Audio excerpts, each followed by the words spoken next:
Welcome, Left Reckoners. I'm Matt Leck, David Griscom. Hello, David. Hey, friend.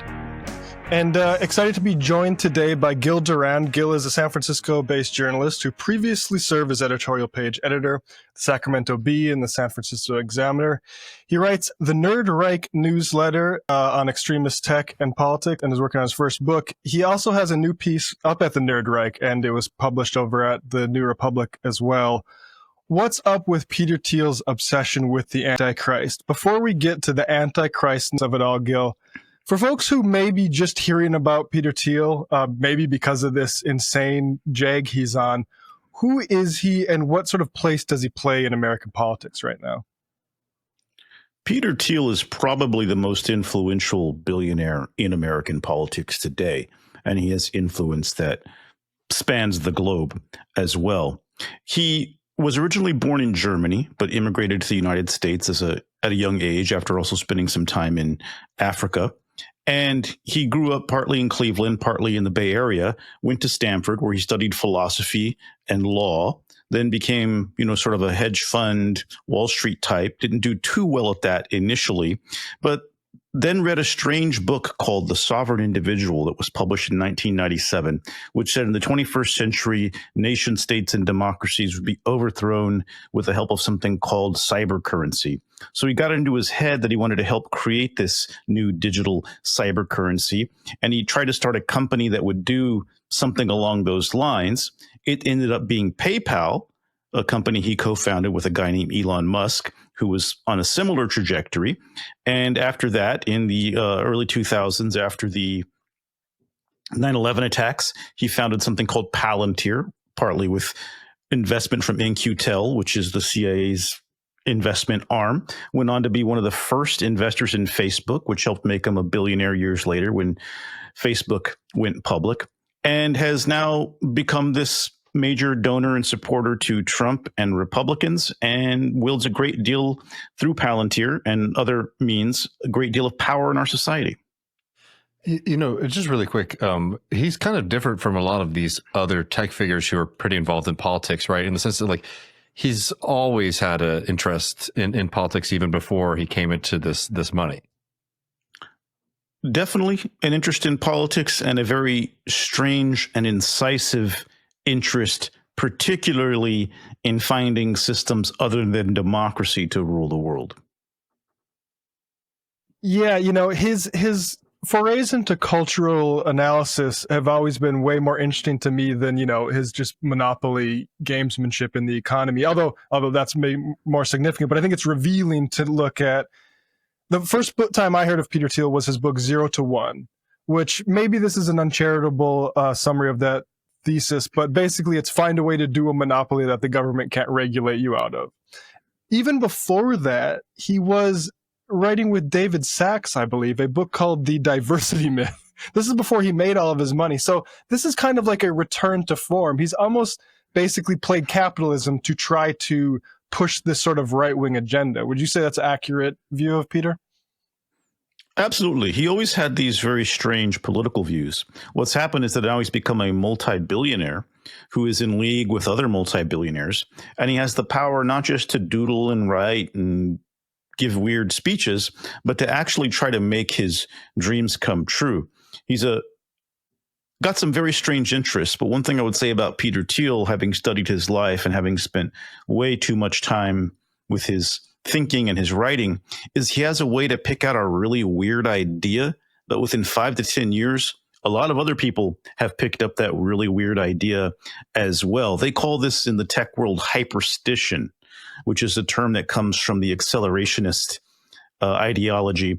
And it's the idea, kind of like manifesting in the kind of woo-woo ideology, that you can just think something up and make up a story, and then you can make that shit come true. Particularly if you have a lot of money to invest toward that idea. I think, what's Thiel's relationship with our Vice President, J.D. Vance? Well, J.D. Vance is mostly a creation of Peter Thiel. Peter Thiel came to Yale Law School when J.D. Vance was a student and gave one of his talks. One thing that Peter Thiel does a lot of is going around the world talking to young people.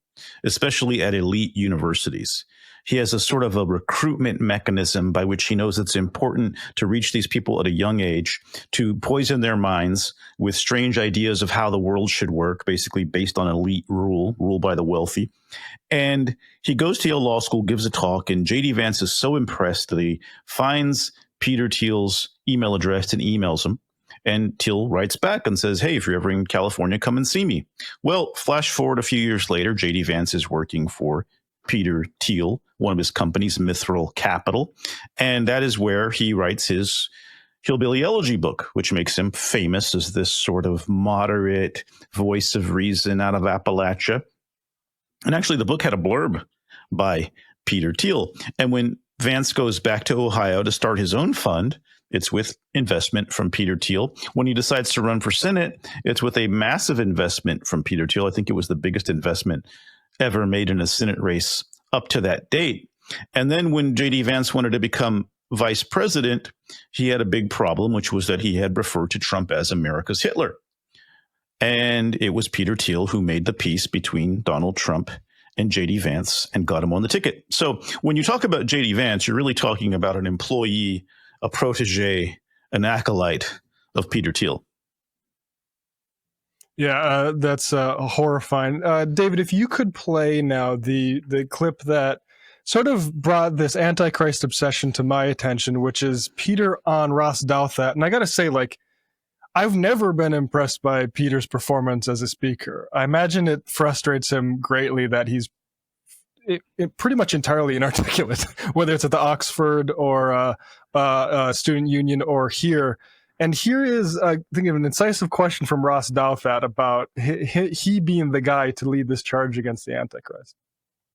This is my very specific question for you, right? Is that you're an investor in AI.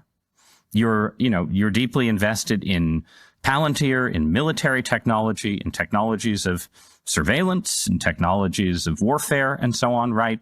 And it just seems to me that when you tell me a story about the Antichrist coming to power and using the fear of technological change to sort of impose order on the world, I feel like that Antichrist would maybe be using the tools that you were building, right? Like, wouldn't the Antichrist be like, great, we're not going to have any more technological progress, but I really like what Palantir has done so far, right? Yeah, isn't that a concern? Wouldn't that be the irony of history would be that the man publicly worrying about the Antichrist accidentally hastens his or her arrival?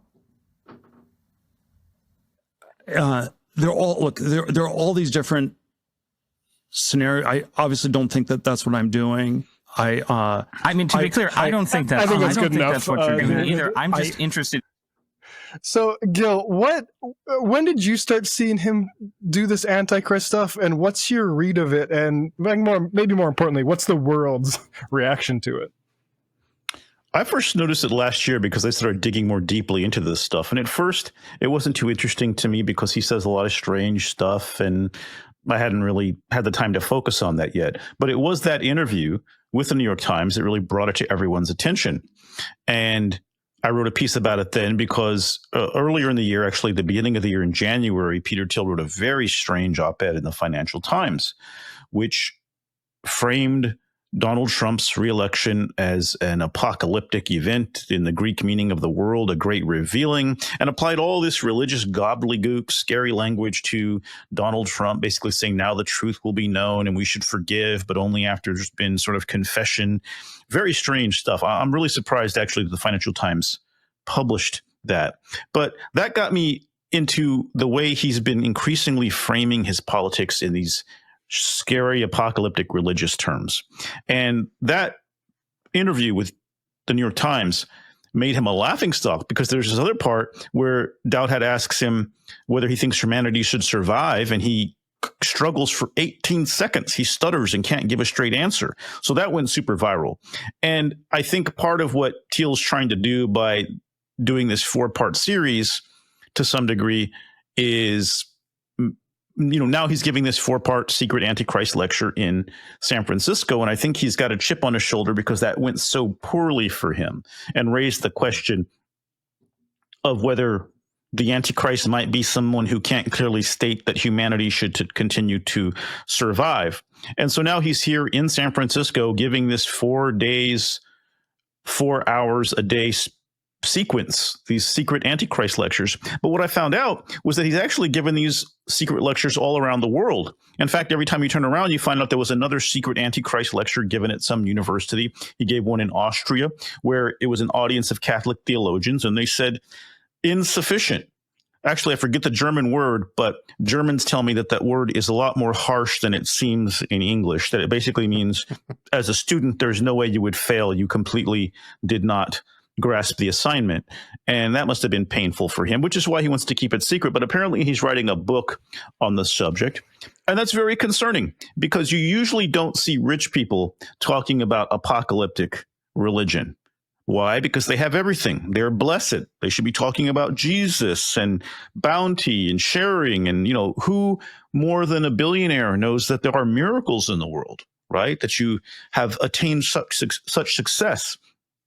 Apocalyptic religion is usually adopted by poorer people who feel that their only escape from this reality is for time to end, for Jesus to come back, and for them to then become billionaires in terms of being part of heaven, right? All your needs will be met, etc. So it's a very strange and dangerous thing he's doing.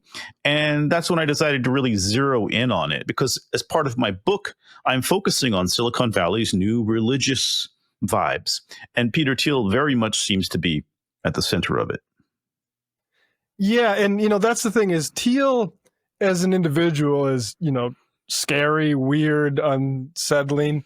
But there's a reason he's been at the top of Silicon Valley as a thought leader for so long. And what does that indicate about that entire sector of the economy and where we're at in 2025, I think is a very different, darker place, obviously, than we were in 2010. The most important thing to understand, I think, is that Silicon Valley is really stupid when it comes to the humanities, when it comes to philosophy, when it comes to history. They only read things that confirm their biases. And science fiction is a lot more important to them than anything else. Excuse me, actually, more important to them than anything else except fascist philosophy, Nazi philosophy, which they also read a lot of. And that's the concerning thing about Peter Thiel's Antichrist message. I went back and looked at all of his previous speeches. A lot of them are on YouTube. I worked for politicians. I wrote speeches, so I know that a lot of times you see the material developing over time. And if you go back and look at all the material, you're going to get a pretty good view. I was able to sort of organize and tease out what are all the themes that occur. And the main idea you find in Peter Thiel's Antichrist sequences is that he connects it to the work of Nazi philosopher Carl Schmitt to make an argument basically that apocalyptic framing is a very important weapon in politics. Carl Schmitt was this Nazi jurist and political theorist whose main ideas were that most of politics is just religious concepts in disguise, that the most important thing in politics is to figure out who's the friend and who's the enemy, and then to destroy that enemy in an existential battle. And that one of the ways you could do that is by declaring some kind of existential emergency that allows you to suspend the rules and suspend the Constitution and then eliminate your existential enemy. So that's pretty scary when Peter Thiel's mixing those ideas with the Antichrist. And instead of warning us away from this behavior, he seems content to pick some targets. He says Greta Thunberg might be the Antichrist, that communism was the Antichrist in the 20th century, that tech regulation might be the Antichrist. And a lot of mainstream journalists have glommed onto the idea that he says that AI regulation is the Antichrist. But that's just one of the things he says. And the much bigger idea is the way that he, in an almost heretical or blasphemous way, melds biblical scripture with Nazi philosophy to make a very strange and scary argument about using biblical ideas in an existential battle at the very moment that Trump is becoming more deeply authoritarian and talking about going to war and using the military on an enemy within. Who's the real audience for this? I mean, I can't imagine that the audience is supposed to be like the general American population. Thiel goes primarily for elites and influencers. So he's got some zillionaires in the room, but the other part of his audience is these young people who want to be in tech and are only there because they're hoping to have some FaceTime and pitch him on their idea. A lot of the cult of venture capital we see emerging out of San Francisco functions along these lines. These are young people who are being recruited into what is essentially fascism because they want to be in business, because they want to get funded. So they go to the party, they nod along, they adopt whatever moniker or attitude is presented to them. And I don't think a lot of these people are actually very interested in Thiel's Antichrist speeches. When you talk to people in the line outside, a lot of them are not, they're just lucky they got a ticket because they're going to meet Peter Thiel, they think, right? And the San Francisco Standard did an amazing story where they talked to a lot of people, and all of them were there to pitch stuff. Right? Nobody was there because they think that Peter Thiel is a theologian. He's not a theologian, right? He is not a religious scholar or expert. He got burned by the theologians in the country of Hitler's birth. But all these little dumb kids and these brainless billionaires who don't know anything about anything are going to sit there thinking it's great. And they probably don't think it's great either. But if it's Peter Thiel doing it, they're going to sit there for it. And another thing to keep in mind about Peter Thiel is that Peter Thiel is also the guy not only who created J.D. Vance, but who popularized Curtis Yarvin, this atheistic Twitter troll who believes that democracy needs to be replaced with dictatorship. So tell me, how can Peter Thiel be both the agent of Yarvin and the agent of Christ? Something is definitely wrong with this narrative. And that's why I have seen fit to expose him and to mock him and to make it clear what he's trying to do. Yeah, I think you've done that really well and exposed the stark terms these folks think in. And the other one that comes to mind is, and I know you talked about this with Paris Marx and other places, but Balaji Srinivasan's concept of tech Zionism, as in like the blues are the tech folks, but that really is like, you know, I think you're right to point out the appeal to young folks who like 20-year-old men who might think like, well, the only way to get ahead in the world is to sell an idea to a monopolist. And that is the sort of material basis for this, I mean, Antichrist tech cult that talks about Lord of the Rings all the time. Yeah, and the strange thing is that if you look at any of these narratives, science fiction, Lord of the Rings, the Bible, the tech billionaires are obviously the villains in all of those books, right? But they have such bad comprehension of reading, or maybe it's a willful misinterpretation that they somehow think they're the heroes, right? But the tech bros are transhumanists. Well, in the Lord of the Rings, Saruman's the one who's creating orcs, pulling them out of his factories, right? That's them creating artificial intelligence and promising us a future with no jobs and lots of killer robots. So that does seem to be one of their big problems. And I think that one thing they figured out is that you need something like religion to motivate people. You know, all politics is moral. You need a moral cause. And so they think their cause, the cause they sell, is saving the earth. Saving humanity, not the earth. They don't care about the earth. They think they're going to go to Mars, but they're the saviors of humanity. They're the only reason our species is going to survive and colonize the universe. And so they feel they have the complete moral right to do as they like. No one else's opinion matters. Regulation is a sin.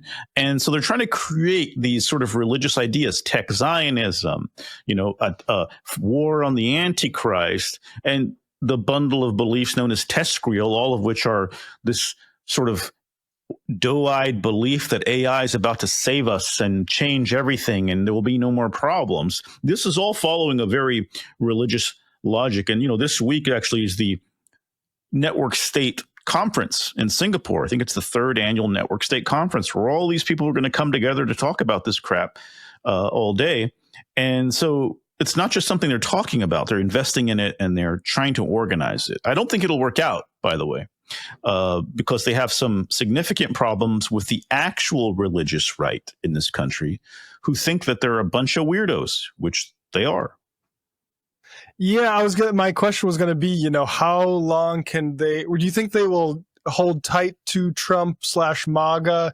Do you think, because I have seen on particularly Joe Rogan, who had Thiel on his show, then had Tim Dillon on, and they were sort of making fun of this Antichrist thing a little bit. Like, is Thiel burning through his welcome on some of this stuff? He's definitely being a little too kinky for mass public consumption. And I don't think that a billionaire gay man is the right messenger for evangelical America. We don't have a problem with somebody being gay and religious, but go tell an evangelical who also believes in apocalypse and antichrist that this guy is the chosen messenger.